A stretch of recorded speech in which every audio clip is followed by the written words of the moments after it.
সাদ ইবনে মাজ তিনি যেই দিন ইন্তেকাল করেছে,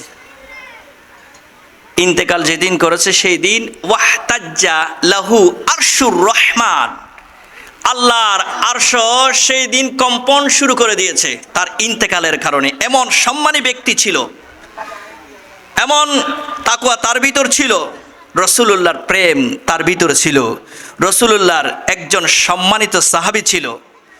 যেই দিন তিনি ইন্তেকাল করেছে আল্লাহর আরশ কম্পন শুরু করে দিয়েছে। ৭০,০০০ নূরের ফেরেশতা আল্লাহ পাঠিয়ে দিয়েছেন সেই দিন তার জানাজার নামাজ পড়ার জন্য। সুবহানাল্লাহ বলেন। ৭০,০০০ ফেরেশতা রব্বুল আলামিন পাঠিয়ে দিয়েছেন। রাসূলুল্লাহ তার কবর শরীফে নেমেছেন, তার জানাজার নামাজ রাসূলুল্লাহ পড়িয়েছেন, তাকে দাফন করেছেন। দাফন করার পর কবরে তাকে চাপা দিল। তার মানে ওই ইমানদারকে যেভাবে মায়ে কোলে নিয়ে এভাবে ধরে কবরে তাকে জড়িয়ে ধরলো। রাসূলুল্লাহ সাল্লাল্লাহু তাআলা আলাইহি ওয়াসাল্লাম বুঝাতে চেয়েছেন কবর সবাইকে ছাপ দিবে, ইমানদার হলে মায়ের কোলে থাকার অবস্থা ব্যবস্থা হবে। সুবহানাল্লাহ। হযরত আলী রাদিয়াল্লাহু তাআলার আম্মা জান ইন্তেকাল করলেন। ইন্তেকালের খবর রাসূলুল্লাহর দরবারে যখন আসলো, রাসূলুল্লাহ সাহাবীদেরকে নিয়ে আলী রাদিয়াল্লাহু তাআলা আনহুর আম্মা জানের ঘরে গেল। ঘরে যাওয়ার পর সবাই নিস্তব্ধ নীরব, কেউ কোনো কথা বলে না। রাসূলুল্লাহ সাল্লাল্লাহু আলাইহি ওয়াসাল্লাম তাকে গোসল করার জন্য যে পানি দেওয়া হয়েছে এখানে তার হাত মোবারক ঢুকিয়ে দিলেন, নাড়াচাড়া করলেন, বললেন এই পানি দিয়ে তাকে গোসল করাবে। গোসল করা শেষ, তার জন্য রাসূলুল্লাহ স্পেশাল তার কাপড় মোবারক খুলে দিলেন, সাহাবীদেরকে নির্দেশ দিলেন এই কাপড়টা তার কাফনের জন্য ব্যবহার করো। রাসূলুল্লাহর কাপড় দিয়ে তাকে কাফনের ব্যবস্থা করা হলো স্পেশালি ভাবে। এরপর রাসূলুল্লাহ তার কাঁধ মোবারকে তার খাটিয়ে নিয়ে চতুর্দিকে 10 কদম 10 কদম, চারিদিকে 40 কদম তার কাঁধে নিয়ে হাঁটা চলা করলেন। জানাজার নামাজ আদায় করলেন। জানাজার নামাজের পর ওই যে কবর খনন করেছেন, আগে আলী রাদিয়াল্লাহু তাআলা আনহুর আম্মা জানকে ঢুকিয়ে দেয় নাই, রাসূলুল্লাহ কবরের ভিতর ঢুকলেন। ঢুকার পর তিনি কবরের ভিতর শুয়ে পড়লেন। কিছুক্ষণ শুয়ে থাকার পর আবার বাহির হয়ে গেলেন। তখন তাকে কবরের ভিতরে দেওয়া হলো, দেওয়ার পর মাটি চাপা দেওয়া হলো। রাসূলুল্লাহ ইরশাদ করেন ইনশাআল্লাহ আমি এটাই আশা পোষণ করি কবরের চাপা থেকে কেউ যদি বেঁচে থাকে আলী রাদিয়াল্লাহু তাআলা আনহুর আম্মা জান বেঁচে যাবে। কারণ রাসূলুল্লাহর এই কাপড় মোবারক রাসূলুল্লাহর শরীর মোবারকের সাথে যেই জিনিস লেগেছে যেমন তেমন জিনিস না। কারণ সাহাবায়ে কেরাম এত বেশি আদব রাসূলুল্লাহর প্রতি দেখাতেন। বুখারী শরীফের হাদিস, রাসূলুল্লাহ যখন ওযু করতেন সাহাবায়ে কেরাম ওযুর পানিগুলো নেওয়ার জন্য তাবরুক হিসেবে গ্রহণ করার জন্য নিচে পাত্র বসাই দিতেন, হাত বসাই দিতেন, একটা পানির ফোঁটা যেন মাটিতে না পড়ে। সাহাবায়ে কেরাম ওই পানিগুলো গ্রহণ করতেন, বুকে মালিশ করতেন, মুখে মালিশ করতেন, হাতে মালিশ করতেন। আর যেই সব সাহাবা রাসূলুল্লাহর শরীর মোবারক থেকে পড়া উজুর পানি পেত না, তারা যেই সব সাহাবী হাতে লাগিয়েছেন তাদের হাতের সাথে হাত লাগাতেন, হাত লাগিয়ে বরকত অর্জন করতেন। এত বেশি আদব রাসূলুল্লাহর প্রতি তারা দেখাতেন যার আলোচনা কোরআন সুন্নাহর ভিতরে পাওয়া যায়। কারণ সাহাবীদের অন্তর ছিল আদবে ভরপুর, হুব্বে মুস্তাফায়ে ভরপুর, রাসূলুল্লাহর তাজিমে ভরপুর। সাহাবায়ে কেরামের আদর্শ ছিল রাসূলুল্লাহর ভালোবাসা, রাসূলুল্লাহকে সম্মান দেওয়া, এটা ঈমানের সবচেয়ে বড় পরিপূর্ণতা। বড় করে বলেন সুবহানাল্লাহ। তো রাসূলুল্লাহর সাহাবারা এত বেশি আদব দেখাতেন যার তুলনা নেই। তো বলতে চাচ্ছিলাম আদবের কারণে পৃথিবীর জমিনে তারা স্মরণীয় বরণীয় হয়েছে, আকাশের তারকা হয়েছে। তাদের জীবনীটা কেউ যদি অনুসরণ করে তারা হেদায়েতের পথের উপর থাকবে। আল্লাহ রাসূল সাল্লাল্লাহু আলাইহি ওয়াসাল্লাম বলে দিয়েছেন তারা সত্য ন্যায়ের মাপকাঠি, রাসূলুল্লাহর জবান মোবারক দিয়ে বলে দিয়েছেন। তো রাসূলের সাহাবা যারা, রসুলুল্লাহর সাহাবা যারা রসুলুল্লাহর তবরুকগুলো তারা নাজাতের উসিলা হিসেবে গ্রহণ করতেন। এই যে আলী রাদিয়াল্লাহু তাআলা আম্মাজানের জন্য রসুলের কাপড় দিলেন, যার কারণে রসুলুল্লাহ বলেন ইনশাআল্লাহ আমি আশা পোষণ করছি যদিও কবরে সবাইকে চাপা দেয়, আলী রাদিয়াল্লাহু তাআলার আম্মাজানকে কবরে সাফা দিবে না, তার কবর প্রশস্ত হয়ে যাবে, জান্নাতের বাগান হবে। বড় করে বলেন আলহামদুলিল্লাহ। অসংখ্য হাদিস বুখারী শরীফ, মুসলিম শরীফের মধ্যে রয়েছে রসুলুল্লাহর এই যে নখ মোবারক, সুল মোবারক। প্রসিদ্ধ সাহাবী হযরত আনাস রাদিয়াল্লাহু তাআলা, হযরত মুআবিয়া রাদিয়াল্লাহু তাআলা, হযরত ওমর ইবনে আব্দুল আজিজ পঞ্চম খলিফা যিনি, এরা রসুলুল্লাহর এই চুল নখ এগুলো নিয়ে রেখেছেন এবং ওসিয়ত করে গেছেন আমরা মারা যাওয়ার পর মুআবিয়া রাদিয়াল্লাহু তাআলা বলেন আমার চোখের উপরে এই রসুলুল্লাহর নখগুলো, পায়ের নখ, হাতের নখ মারা যাওয়ার পর চোখের উপর, ঠোঁটের উপর দিয়ে দিও, কোনো উসিলা না থাকলে এগুলোর উসিলায় যাতে আমার কবরটা শান্তির বাগান হয়ে যায়। বড় করে বলেন সুবহানাল্লাহ। তো আমরা কবরে কি দিই? আহাত নামা দিই, কালিমা দিই। অনেকে এটা অপছন্দ করে, বেদাত বলে। না, এটা হচ্ছে তবরুক, বরকতের বিষয়। সিলসিলার যারা মাশায়ে ইকরাম আছে, মাশায়ে ইজামের নামসমূহ আমরা এখানে দিই। এটা নাজায়েজ নয়, দেওয়া জায়েজ আছে। আর খাটিয়াকে খাদি নিয়ে 40 কদম আমরা ঘোরাফেরা করি, এটা নাজায়েজ নয়, কারণ রসুলুল্লাহ তার খাদের উপর হযরত আলী রাদিয়াল্লাহু তাআলার আম্মাজানের লাশ মোবারক নিয়ে 40 কদম হেঁটেছেন।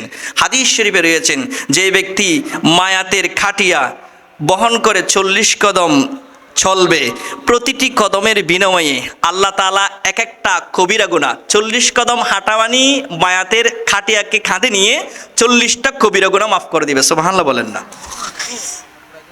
এখন লাস্টের বিষয়ে যাচ্ছি, কবর আযাব থেকে পরিত্রাণের জন্য আউলিয়া কেরামের পথে অবিচল থাকা। যারা কোরআন সুন্নাহ মোতাবেক আমল করেছে, রসুলুল্লাহর আদর্শ বাস্তবায়ন করেছে, আল্লাহর প্রেম, রসুলুল্লাহর প্রেম বুকে ধারণ করেছে, আল্লাহ, রসুলুল্লাহ, সাহাবায়ে কেরাম এর যুগ পায়রাই পরবর্তী প্রজন্মের মধ্যে এসেছে, তাদের জন্য আদর্শের, আস্থার, ইমানের ঠিকানা হলো আল্লাহর মাহবুবিন বান্দা আউলিয়া কেরাম। তাদের সাথে যারা থাকবে তারাও কবর আযাব থেকে মুক্ত থাকবে। আল্লাহ কোরআনে ইরশাদ করেছেন ওয়াত্তাবি' মান আনাবা ইলাই ওয়াত্তাবি'উস সাবিলা মান আনাবা ইলাই, তুমি তার পথ অনুসরণ করো যে আমার দিকে ধাবিত হয়েছে, যে আমার দিকে ধাবিত হয়েছে, তার পথ অনুসরণ করো। তাহলে আল্লাহর ওলিগণ তাদের জীবনটা আল্লাহর প্রেম সাগরে কাটিয়ে দিয়েছেন। ফরজ নামাজের পাশাপাশি তাহাজ্জুদ গুজারি, নফল ইবাদতের মাধ্যমে তারা সারা রাত জাগ্রত থেকে আল্লাহর দরবার থেকে ফুয়ুজাত বারাকাত হাসিল করেছেন। পাশাপাশি তাদের জীবনটা কোরআন হাদিসের প্র্যাকটিক্যালি প্রমাণ পাওয়া যায়। তাদের সালা ফেরা, কথা বার্তা, চাল চলন প্রত্যেকটা কোরআন সুন্নাহ রাসূলুল্লাহ সাল্লাল্লাহু আলাইহি ওয়াসাল্লাম পৃথিবীর জমিনে যে আলো আমাদেরকে বিতরণ করেছেন, প্রতিটি মুহূর্তে তাদের জীবনের মধ্যে বাস্তবায়িত করেছেন। তো তাদের জীবনী অনুসরণ করা, তাদের পথে মতে থাকা, এটা কবর আযাব থেকে মুক্তির একটা ওসিলা। সেই জন্য আল্লাহ কোরআনে বলেছেন যারা আমার পথে চলে, আমাকে পেয়েছেন, আল্লাহওয়ালা হয়েছেন, যাদের কলবুল মুমিন আরশুল্লাহ হয়েছেন, তাদের পথ অনুসরণ করো। এই পথে নিয়ামত, এই পথে শান্তি, এই পথে নাজাত। যারা এদের সাথে থাকবে তারাও নাজাত প্রাপ্ত হবে। বড় করে বলুন সুবহানাল্লাহ। শেষ কথা, কিয়ামতের ময়দানে রব্বুল আলামিন সকলকে তো একত্রিত করবেন। ইয়াউমা নাদউ কুল্লু উনাসিম বিইমামিহিম, কিয়ামতের ময়দানে প্রত্যেক মানুষকে ডাকা হবে তার ইমামের মাধ্যমে। তার মানে কেউ কাদরিয়া তরিকার, কেউ সিস্তিয়া, কেউ নকশবন্দিয়া, এক একজন এক এক দরবারের অনুসারী। যে যে দরবারের অনুসারী হকপন্থী ছিল তাদের পীর মুর্শিদের সাথে থাকবে। যারা মাযহাবের অনুসরণ করেছে হানাফি, শাফিঈ, মালিকি, হাম্বলি, ওই ইমামের সাথে থাকবে। তরিকতের সিলসিলা যারা পালন করেছে, কাদরিয়া তরিকারগুলো গৌসে পাক আব্দুল কাদের জিলানী রাদিয়াল্লাহু তাআলা আনহুর সাথে থাকবে। সিস্তিয়া তরিকারগুলো হাজা গরিবে নওয়াজের সাথে থাকবে। তাহলে কিয়ামতের ময়দানে ডাকা হবে যারা কি ছিল, আল্লাহর ওলিদের সাথে সম্পর্ক ছিল, আল্লাহ ওয়ালাদের সাথে সম্পর্ক ছিল। এখন কিছু মানুষ হাহাকার করবে, তাদের কোনো ঠিকানা থাকবে না, কিন্তু অন্তরের ভিতর রাসূলুল্লাহর মহব্বত ছিল, আউলিয়া কেরামের মহব্বত ছিল, তাদের জন্য কিয়ামতের ময়দানে একটা নাজাতের উসিলা হবে। হাদিস শরীফে রয়েছে, রব্বুল আলামিন যেই দিন রহমত সৃষ্টি করেছেন সেই দিন 100টি রহমত সৃষ্টি করেছেন। 100টি রহমত হতে ওয়া আরসালা ইলাল খালকি কাফা, পুরা কুল কায়নাতে একটা রহমত আল্লাহ পাঠিয়ে দিয়েছেন। আর 100টা থেকে যদি একটা আল্লাহ রেখে দেয়, বাকি 99টা আল্লাহর হাতে রেখে দিয়েছেন। এই একটা রহমতের কারণে কুল কায়নাতে এত বেশি দয়া, মায়া, শান্তি, প্রশান্তি, ভালোবাসা। আর 99টা আল্লাহ রেখে দিয়েছেন। আল্লাহ এটা কার জন্য রেখেছেন? হাদিস শরীফ ইরশাদ করেছেন, ওই 99টা রহমত আল্লাহর ওলিদের জন্য রেখে দিয়েছেন। সুবহানাল্লাহ বলেন না? কিয়ামতের ময়দানে 99টি রহমত এবং পৃথিবীর জমিনে যেই রহমত পাঠিয়েছে ওইটা সহ নিয়ে ফেলবেন, টোটাল 100টা আল্লাহর ওলিদেরকে দিয়ে দিবেন। কাদরিয়া তরিকা, সিস্তিয়া তরিকা, নকশবন্দিয়া তরিকা, মোজাদ্দেদিয়া তরিকা, প্রত্যেক তরিকার ইমাম, আল্লাহওয়ালা, নবী, ওয়ালি, গৌস, কুতুব, আবদাল, ওকবা, নুজমা, ঔতাদ যারা রয়েছেন তাদেরকে দিয়ে দিবেন, ও আমার মাহবুবিন বান্দারা, পৃথিবীর জমিনে যারা কোরআন সুন্নাহর পথ, তোমরা যে এই পথ মতে ছিলা এবং তোমাদের অনুসরণ করে যারা কোরআন সুন্নাহর পথে ছিল, তাদেরকে তোমরা ডেকে ডেকে তোমাদের শামিয়ানার ভিতর ঢুকাও এবং যাদেরকে তোমরা মাহবুবিন হিসেবে গ্রহণ করেছো তাদেরকে জান্নাতে যাওয়ার ব্যবস্থা করো। বড় করে বলেন সুবহানাল্লাহ। তাহলে কোরআনের আয়াত থেকে শিক্ষা পেলাম, হাদিস শরীফ থেকে শিক্ষা পেলাম। কোরআনের আয়াত বলে কবরের আযাব সত্য, ইমানদার হলে শান্তির বাগান হয়, বেঈমান হলে আযাবের শেষ নাই। যদিও পশু পাখি খেয়ে ফেলে, পানির সাথে মিশিয়ে দেয়, আকাশের বাতাসের সাথে তার পোড়া অংশগুলো এভাবে উড়িয়ে দেয়, তারপরেও আল্লাহ যখন হুকুম দিবেন সব এক জায়গায় হয়ে যাবে, ওইখানে একত্রিত করে তাকে শাস্তি দেওয়া হবে। তারপর হাদিস শরীফ থেকে ইরশাদ যেটা শিক্ষা পেয়েছি, রাসূলুল্লাহ ইরশাদ করেছেন কবরের আযাব এটা সত্য, চাপা দিবে এটাও সত্য, তবে ইমানদারকে দিবে মায়ের কোলে যেভাবে নেই এইভাবে, কাফের